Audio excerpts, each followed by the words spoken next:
Baiklah, Assalamualaikum warahmatullahi wabarakatuh. Perkenalkan, nama saya Ika Sulastri dari Prodi Teknik Informatika semester 3 kelas B. Di sini saya ingin menjelaskan hasil usaha bisnis yang saya ingin jalankan ke depannya dengan menggunakan teknik mind mapping, dan saya tuangkan lagi dan kembangkan dengan konsep scamping. Ide usaha yang saya buat yaitu rumah kos-kosan, di mana rumah kos-kosan tersebut adalah usaha yang sangat meningkat setiap tahunnya untuk permintaannya. Karena dengan jumlah penduduk terpadat keempat di dunia, Indonesia merupakan negara dengan prospek yang sangat menjanjikan untuk bisnis rumah kos-kosan tersebut. Bisnis ini memang bukan bisnis yang murah dan membutuhkan modal yang sangat besar dengan besaran yang relatif, tergantung dari lokasi, konsep, luas lahan, serta segmen pasar yang ditargetkan. Namun satu hal yang pasti bahwa bisnis ini menjanjikan sebuah peluang usaha yang bisa mendatangkan keuntungan pasti secara periodik, dan sangat mungkin untuk berkembang serta berekspansi sehingga semakin melipat gandakan keuntungan bagi Anda yang menekuni bisnis rumah kos-kosan tersebut. Penyewa pada rumah kos-kosan seringkali adalah para mahasiswa, mahasiswi atau karyawan yang merantau. Dikarenakan para mahasiswa biasanya yang berasal dari luar daerah dan mereka membutuhkan tempat tinggal yang tidak terlalu jauh dari kampus, dan karyawan juga tidak terlalu jauh dari tempat mereka bekerja. Bisnis usaha yang saya mau jalani ke depannya saya gunakan dengan metode scamper.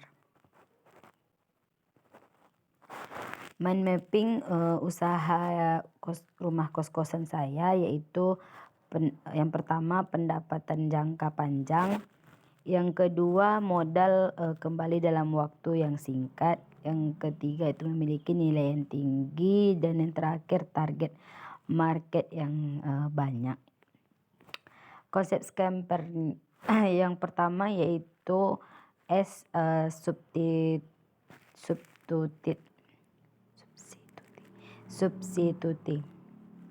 Apa saja bahan yang dapat digantikan untuk pembangunan rumah kos-kosan?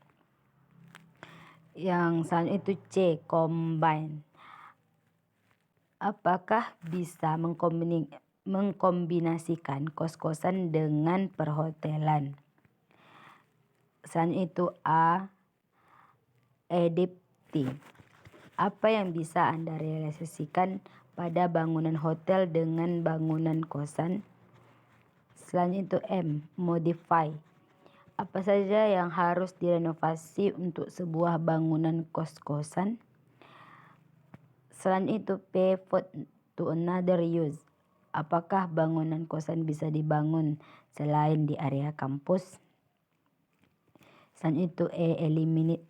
Apakah ada yang perlu dibuang misalkan dalam peraturan kos-kosan? Yang terakhir itu reverse. Apa saja tahapan dalam proses pembangunan kos-kosan? Baiklah, yang saya jelaskan yang pertama itu tentang substitute.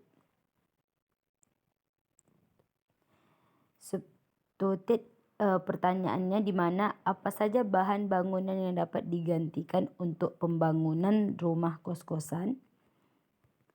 Dalam hal spesifikasi bangunan yang dapat digantikan yaitu contohnya seperti batu bata merah dapat kita ganti dengan batu bata ringan yang mempunyai kelebihan tidak membebani struktur bangunan, lebih presisi sehingga dinding menjadi rapi dan tahan terhadap getaran. Kemudian rangka atap dan kusen dari kayu sudah ditinggalkan dan memakai baja ringan.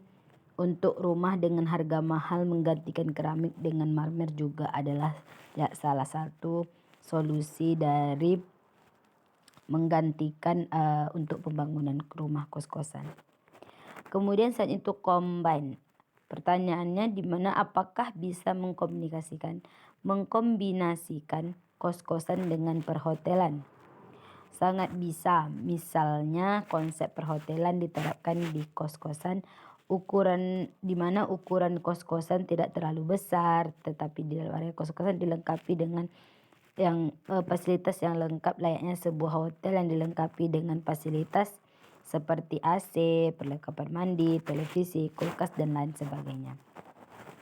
Selanjutnya yaitu adapti. Apa yang bisa Anda realisasikan pada bangunan hotel dengan bangunan kosan? Yang pertama yaitu desain perlengkapan isi kamar hotel dan area di sekitar hotel yang mempunyai banyak spot untuk kita bersantai dengan keluarga yang dapat kita realisasikan di bangunan kosan supaya penghuni kosan bisa merasa betah dan serasa tinggal di hotel. Modify, pertanyaannya apa saja yang harus direnovasi untuk bangunan kosan? Sekarang ini bentuk kosan yang memiliki ruangan kamar yang lebih luas dan dilengkapi dengan fasilitas menjadi pilihan pertama untuk para penyewa agar mereka nyaman dan betah tinggal di rumah kos-kosan tersebut. Selain itu food to another use.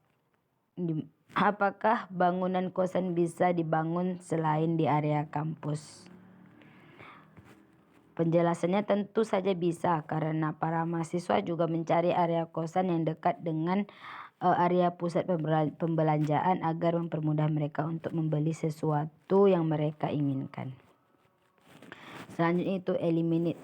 Apakah ada yang perlu dibuang?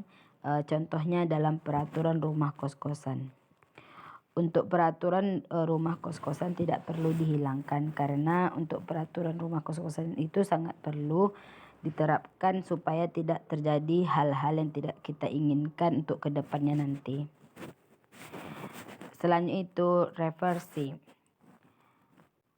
Apa saja tahapan dalam pembangunan kos-kosan? Dalam industri perumahan dapat dilakukan dengan membuat konsep klaster secara matang. Contohnya menentukan segmentasi target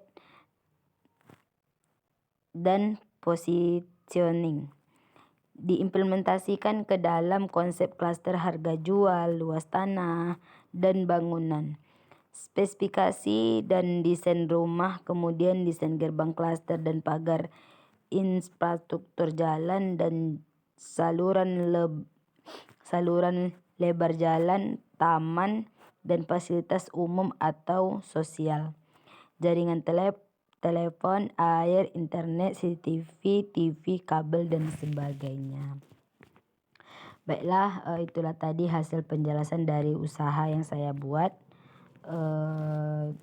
Jika ada kesalahan saya mohon maaf.